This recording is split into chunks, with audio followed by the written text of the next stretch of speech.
Howdy y'all, thank you for joining me today for this unboxing of Marvel Champions the card game Hero Pack Jubilee.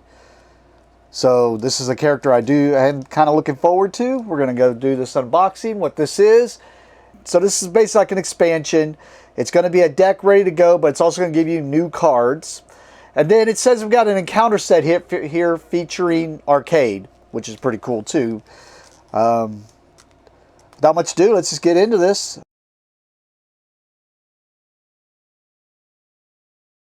Then I will let you know there is a security tape here if you're opening this.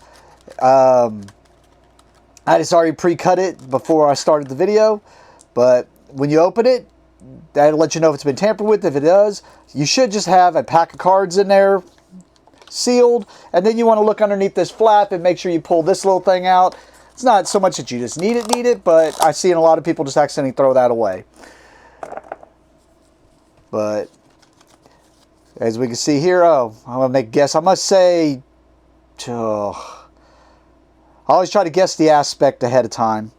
I'm going to say Justice. I think she's going to be Justice. I have not seen any of the spoilers online or anything. I just always like to try to guess. But we haven't seen a Justice deck for a bit, so I'm assuming she's going to be Justice. But it's going to have the rules here. Yep, and she is Justice, as we can see here. But that's all this little thing's going to be. It's going to be the rule set here. I know I'm zoomed way out, but it's just going to have a poster on the back here, which is going to be a poster of this right here. But this is going to give you any possible expansion stuff you may not know about yet that's going to be in this expansion that you might need to know information on. All right, with that, let's get into Jubilee. I will say I am a fan of Jubilee, and it looks like they did what I was hoping here. I'm a fan of Jubilee. I do not like the Vampire Jubilee, and I was hoping they don't go with that. Right now, the picture does not look like Vampire Jubilee, but we will see. I'm hoping I am right here because I just didn't really like the Vampire Jubilee and where they went with that character. But let's get right into this. Right off the bat here, well, let's start with the Alter Ego because that's where you're going to start out at. We got Jubilation Lee here, and she's got a 3 recovery, typical. She's got a hand size of 6 in Alter Ego, which is typical. Hit points 9, so for a regular human, normally they're about 9 or 10.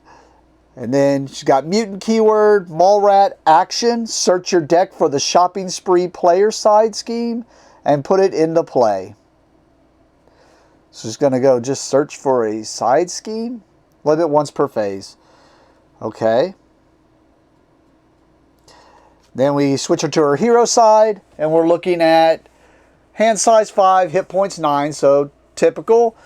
She's got a 1 thwart, 1 attack, 2 defense. X-Men keyword. Like totally resource, exhaust Jubilee to generate a wild resource. Interesting.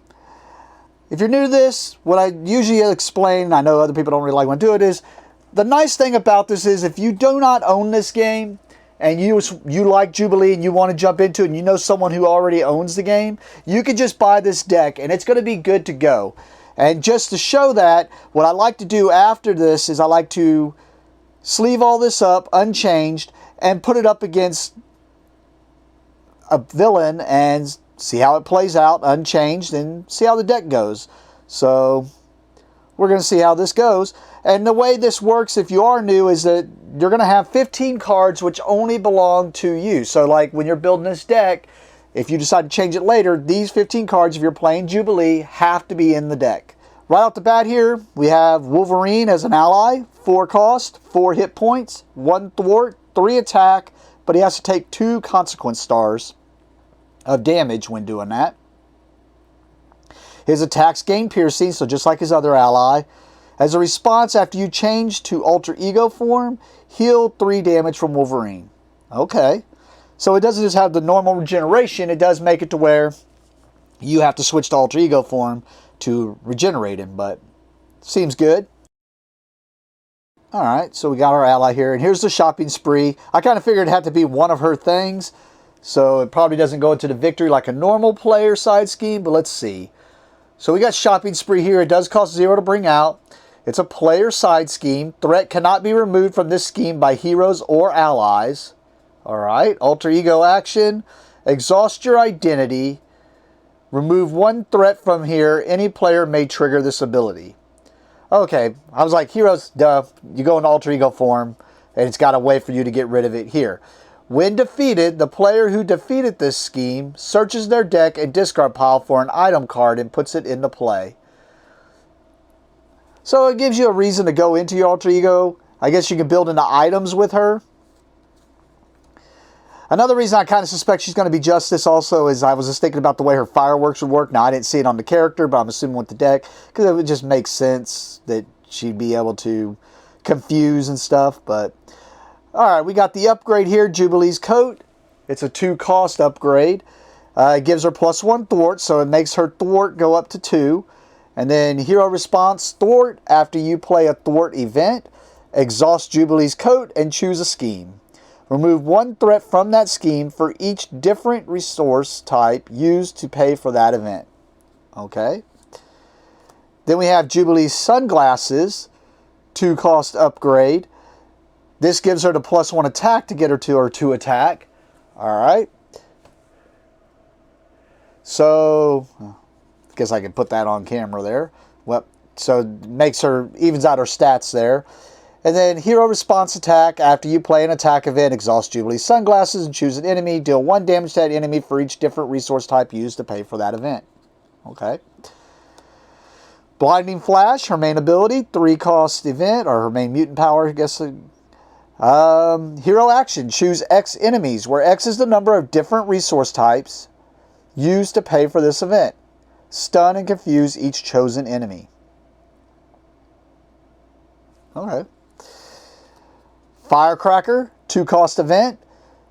Hero action attack. Deal 4 damage to an enemy. If you paid for this card using 2 different resource types, stun that enemy. So it's looking like since she gets to make the wild resource, you're going to want to, and so far, well, this first one we saw that wasn't a wild on her thing. So basically, looks like you're going to want to be playing a bunch of different types of resources in there, or hodgepodge it a little bit. And she's got 3 of the firecrackers in there. Flash of Light, 2-cost event. Hero action thwart. Remove 3 threat from a scheme. If you paid for this card using 2 different resource types, confuse an enemy. So probably 3 of those, yep. We have Grand Finale here, 3-cost event. Hero action. Attack, deal 2 damage to an enemy for each different resource type you use to pay for this card. Choose an enemy and deal 2 damage to it. So it can do a lot of damage if you have it all. And then they give her some resources that have different or multiple types on it. So that's pretty cool too. Yep, 3 of those. Nice. So that's all of her 15. And now we can see, yes, she is definitely Justice like I was thinking.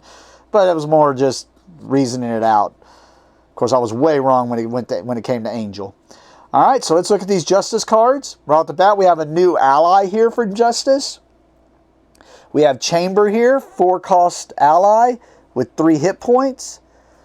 2 thwart, 2 attack.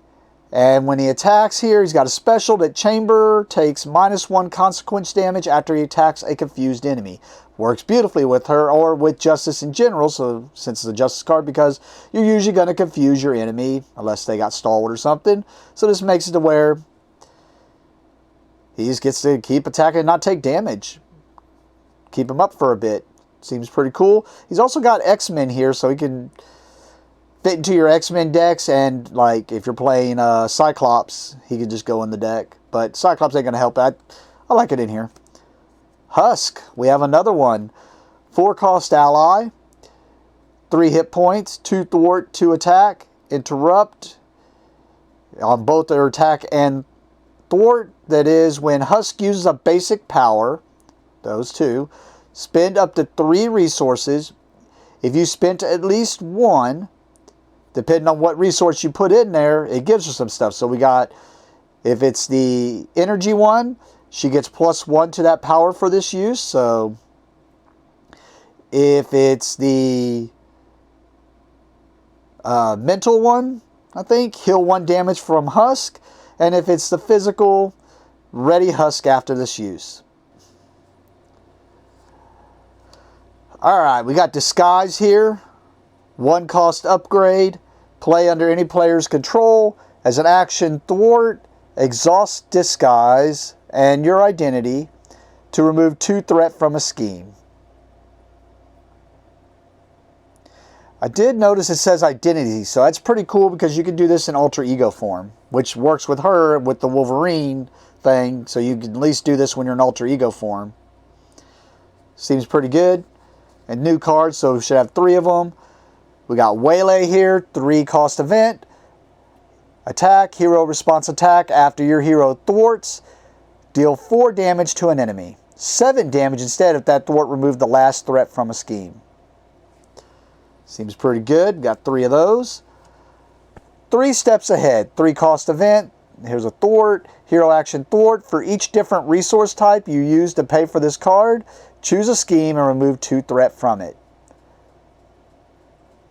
That seems pretty good. I could see that being... I guess if it's only the main scheme out there, it kind of sucks and you would just use for something else because you're paying 3 just to get 2 off of that 1. But man, when there's a whole bunch of them out there, it seems pretty good. And 3 of those. We have a new player side scheme here that can go into any Justice deck. 0 cost, Generation X. Of course, this one has the victory thing, so that means it'll go away after you do it. But each X-Men character gets +1 thwart while making a basic thwart against this scheme. And then when defeated, each player may search their deck and discard pile for an identity-specific event and add it to their hand. And I like that this makes it Generation X, like makes it this Generation X thing, which was something I had talked to somebody else about whenever I was thinking about Jubilee and whether they'd go into the whole Generation X thing. All right, Power of Justice. We've seen this one before. This is an oldie, but goodie. Max 2 per deck. Double the number of resources this card generates while paying for a Justice. Just depends on how expensive my deck is on whether I usually use these or not. All right, so those are some Justice cards. Now we're going to get into some basics, and we have a new basic here. We have Sync here. 3 cost ally with 3 hit points. 1 thwart, 1 attack. Play only if your identity has the X-Men trait. And all right, and it's an X-Men. Interrupt when you use a basic power, exhaust Sync. You get +1 to that power for this use. I mean, I like that because you could just use Sync to do this, but if you know you're going to use a power and it's going to be the same one that you need Sync to do, this doesn't hurt the character. So that makes it to where you can basically keep this one alive also, getting the +1 that you would be doing with that anyways. So I think it sounds pretty good. I like it. Cell phone, 2 cost upgrade. It's an item, which we already saw. Oh yeah, I didn't pay attention to whether we were getting a bunch of items in here or not. I don't remember seeing a bunch of items. Oh yeah, the disguise was an item. So you can go get that with her thing, with her scheme. And you can go get this cell phone. 3 uses, 3 charge counters to put it on there. As an action, exhaust cell phone, remove 1 charge counter from here and choose a player. That player makes a basic attack or thwart with a character they control. That character gets +1 thwart and +1 attack for this use. I can see some uses for it. The X gene. I actually am glad to see more of this, I guess. I mean, I already kind of put 1 or 2 in a lot of my X-Men decks, but getting more is always good. 1 cost upgrade. Play only if your identity has the mutant trait. Max 1 per player. As a resource, you can exhaust X gene to generate a wild resource for an identity-specific event. We got 3 of those. We got multi-talented here. 3 cost event. Hero action. If you paid for this event using at least 1, and it's just another one of those where depending on what you spent to do it, you get stuff. If you paid for this event using at least 1. So you get deal 2 damage to an enemy if it's physical. Mental, remove 2 threat from a scheme. Energy, heal 2 damage from your identity. And 3 of those. So multi-talented. How did you spend it? Which is great for a deck that you're going to have a whole bunch of different stuff in, so you can just see how you spend it. Unlikely Duo, 2 cost event. Team up, Jubilee and Wolverine. So this is their team up. max 1 per deck. Hero action attack, confuse an enemy. And then deal 4 damage to a confused enemy. Seems good. Alright, so that would be your deck, and this would be the obligation that everyone has. Hers is grounded. Give to the Jubilation League player as an additional cost to change to hero form during your turn. You must spend 2 resources of the same type. When revealed, change to Ultra Ego form. And as a response, after you play a Jubilee event, remove this card from the game. So, like I said, this is your deck, and if you're new, this is the obligation that would get shuffled into the encounter deck in order, and if it comes up, you're going to have to deal with it. It's her obligation to deal with it.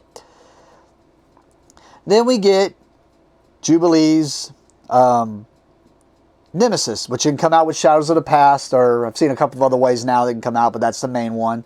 So Shadows of the Past happens. You're going to have to bring out Nanny here.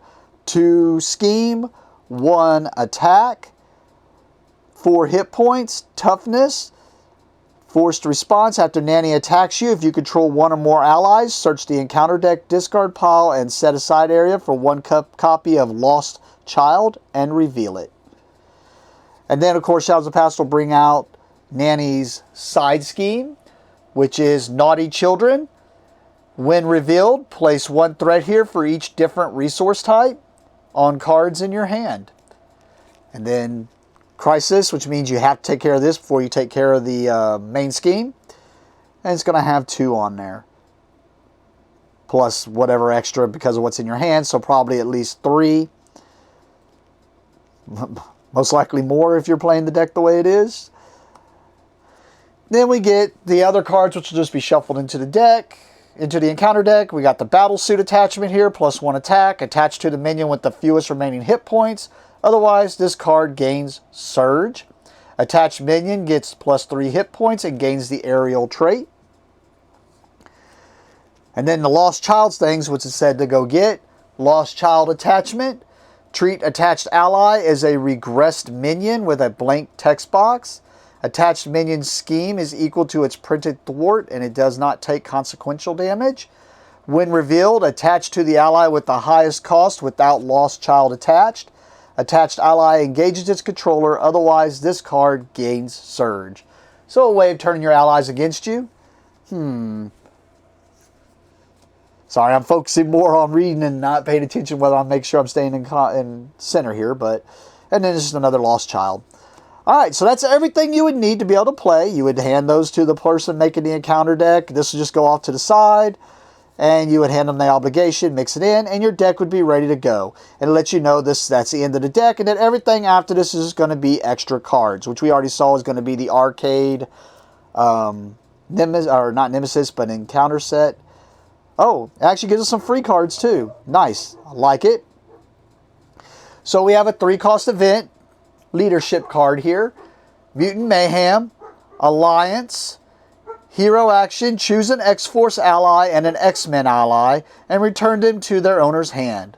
Those players play those allies, ignoring their resource costs. 3 of those.